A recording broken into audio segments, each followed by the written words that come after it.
Do you think that the current GST rate structure is revenue neutral?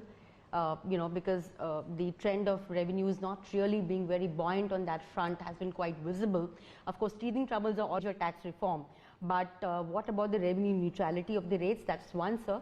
Second, we are also getting to hear in certain quarters that there is a possibility of some rates actually going up under GST, possibly, to look at your revenue gain or revenue, not exactly maximization, but revenue balance, because there is a shortfall in the first 6 months, also given the lower GDP numbers and the slowdown impact. So recognizing the the fact that now we've had few years of GST, and there's been there have been learnings that we've had. So in any important reform like this, it's always a good point actually to take stock. And to do that, the government has set up this committee, comprised of wise people who will look at all aspects of GST, and thereby including the ones that you've talked about, and will give us what they think are the right right sort of recalibration that needs to be done. And I would say that overall, consistent with what I have mentioned earlier with the DTC as well, there is, I think, always an opportunity for simplifying things and thereby making things more efficient. And on the rate side, sir? As I said, on the rates, I think that it has to be. Because there were reports that cess may be increased, or some rates could be tinkered upwards. See, when a system like the GST is usually a very, very intricate one, and which is why rather than just focus on a particular element, because when you change one element, it actually can have impacts. It can have impact on other areas as well. That is why the need was felt for actually a comprehensive look at this, and which is why the committee has been created. They look at all aspects, including the ones that you're talking about. And then once the recommendation come in, then it will be discussed in the council, and then, yes, exactly, if required, implemented. Absolutely. So which is how things proceed anyway. Correct. So very quickly, I'll come back to the issue of structural reforms very quickly. So the other big issue right now is the PMC matter. Cooperative banks. So we are also talking about possibly reviving the FRDI bill that government had discussed in detail earlier. It could also be a new avatar of FRDI bill or a new financial sector bankruptcy law. Would cooperative banks be covered under that? That is one. And second, sir, any thought process that has gone underway so far as to how you are envisaging the new framework? How critical will that be? And what about the bail-in clause? The bail-in clause had created a lot of panic earlier among the larger public.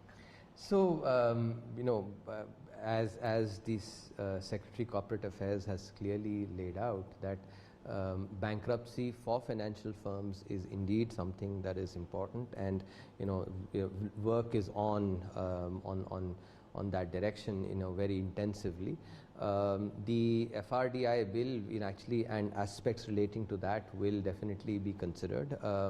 The concerns that that one had actually possibly with the bail-in are something which will also be thought through in this. Will you drop it? Or will you dilute it? No, again, that is something which I would say that there are trade-offs that are involved, and one, it's I think conceptually, if you think about it, I know, and I'm speaking as an economist here, that sometimes things like bail-in can have long-run effects in terms of the way they affect behavior. So and these are therefore aspects that must be considered and will be considered when we look at. But overall, the emphasis on coming up with a bankruptcy code for financial firms, this work is clearly underway. As regards the cooperative banks, we have to recognize that oftentimes, in fact, cooperative banks actually are regulated by states and by the Reserve Bank. So that's something which one has to think through. And I would actually urge that the aspects in the banking sector and those relating to the cooperative banks should not be clubbed together, because there are salient differences which actually must be.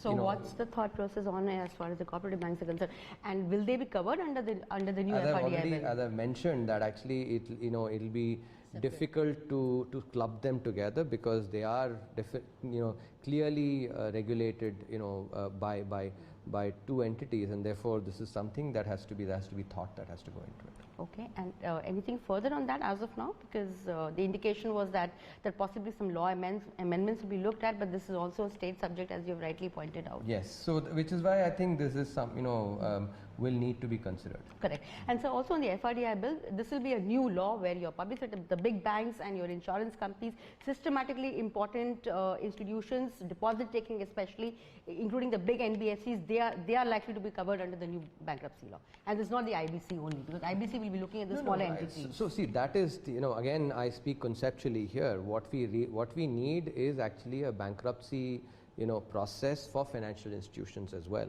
and whether that is basically within the ambit of the current code or otherwise is something that will be thought through. But the importance as an economist, for me, what is important is having this process for financial institutions is the most material. Correct. So the last question I would like to ask is again coming back to the growth issue, and you mentioned about structural reforms also. Even Dr. Vivek Debroy has said that possibly staying in line with the earlier forecast for this current financial year will be difficult. He's also very clearly indicated that, basically with the resetting of the GDP numbers, I mean, there will be pressure on the nominal GDP. There is already a pressure in the first quarter against what you have budgeted in your budget. So, fiscal deficit target may not be met. What is the status right now? What's your view on this? So, I think this is something that, if you look at the actions that the government has taken, as of now, the priority clearly is to ensure that we are, we're taking all the necessary steps to be able to get back on the high growth path, and that is the most important aspect at this point in time.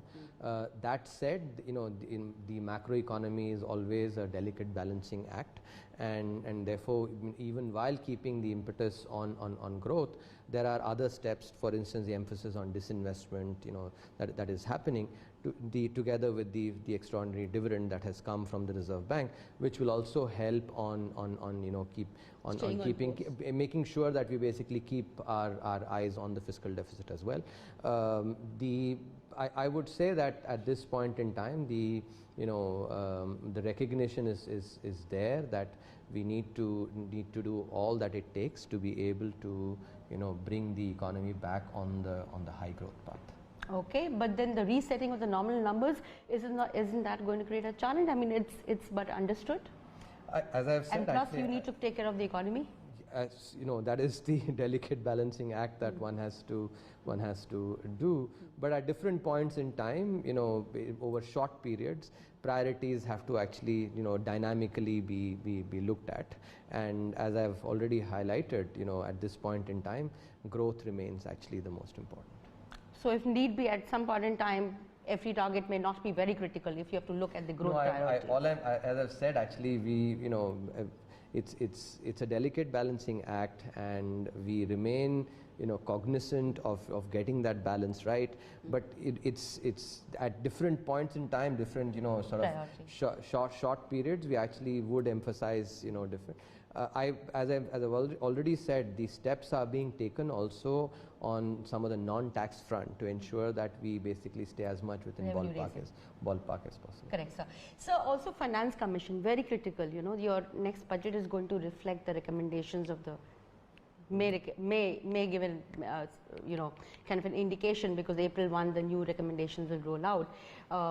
What can we expect? I mean, I'm sure. I mean, this is a question I should be putting up to the 15th Finance Commission chairman. I think you've given the answer yourself. But sir, from the centre's perspective, any priorities, any challenges that you foresee?